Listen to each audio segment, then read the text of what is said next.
I'm an expert at, because I've been here for 40 years and in the magazines and around the greatest in the world for more than half my life, is most of my life. Yeah. So I missed about 17 years there not being around the best in the world, and then the rest of my life there. Why is a bodybuilder's career or lifestyle so much shorter than a powerlifter's career? Well, first of all, I'm sorry, you may not have noticed that because you're in the powerlifting world and you keep doing it and keep strong and keep healthy, and you're 40 and a tank still. But since I first got to California as a 20-year-old kid, man, I would see these guys come in at 20 years old, 19, 20, 21, and by 24, they were burnt out and done. Yeah. Some of the greats were done by 28. Yeah. The majority of the greats were done by 30. Yeah. And powerlifters, I mean, I know these 70-year-old people that are still competing and doing it. Yeah. So what's this go back to question number one? I think no. I think that has a different. I think it has a different spin. I think that most powerlifters, and I'm going to be one of those guys that's going to tell you this from the heart.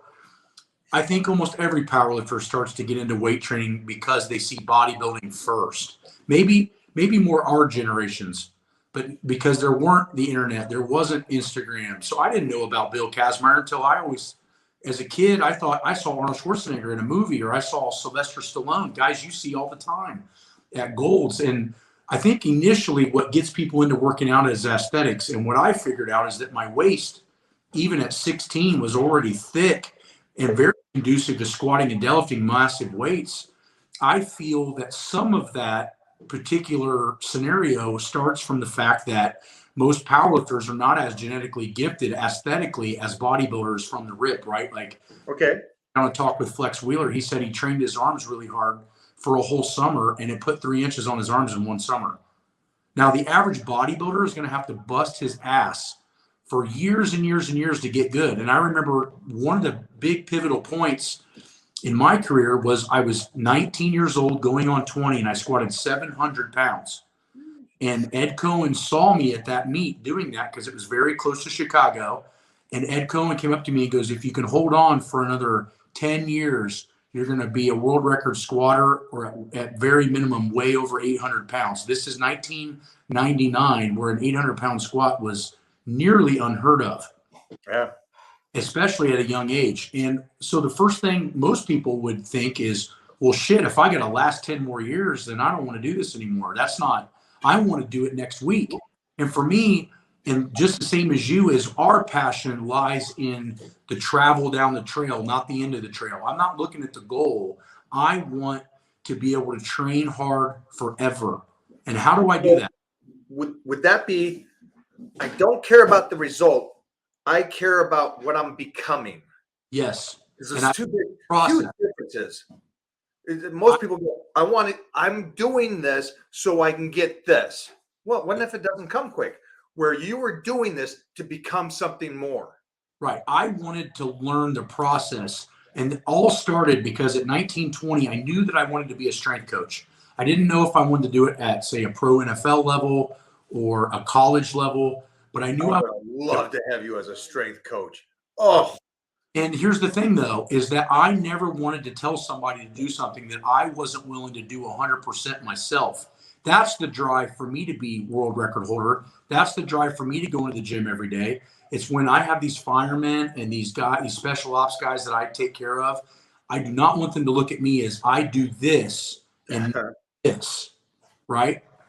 And we always do this. We always mimic each other without talking, because the Titan crew does the plans maybe a year after me. I test it. I do it. And then I say, okay, now you guys do it. And it's the same principle as you have. Yeah. You do it, you test it, you're theoretic on it. You just, you dissect it, and then you come back and go, here we go. This is what you guys are going to do. And I will never have somebody do something that I haven't tried and tested for many, many months, if not years.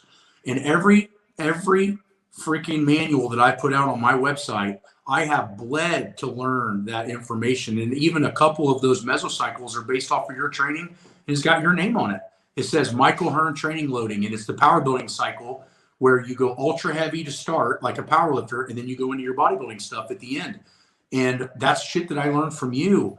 And the thing of it is I like to use all sorts of loading parameters, because what I ended up finding, like you did, is the fact that the body adjusts to loading very, very quickly, especially as you get 20, 30, 40 years in your training cycle. And you have to learn how to constantly keep showing the body a new stimulus. And people can argue about that shit all they want, but at the end of the day, it comes back to neurological burnout. It comes back to your question: why do bodybuilders burn out faster than powerlifters? And I truly believe it's because bodybuilders use the same movements too damn much all the time, and their central nervous system's fried. Whereas I have adjusted, changed, and trained. I might train the same muscle groups constantly every 72 hours, but that stimulus looks different. And much of that is due to neurological adaptation and burnout. I love that. I'm going to leave that there. Everybody that's watching this, right there, I have a link up. This is where you can reach Matt, okay? His website right there. Okay, we're going to go to the third question here.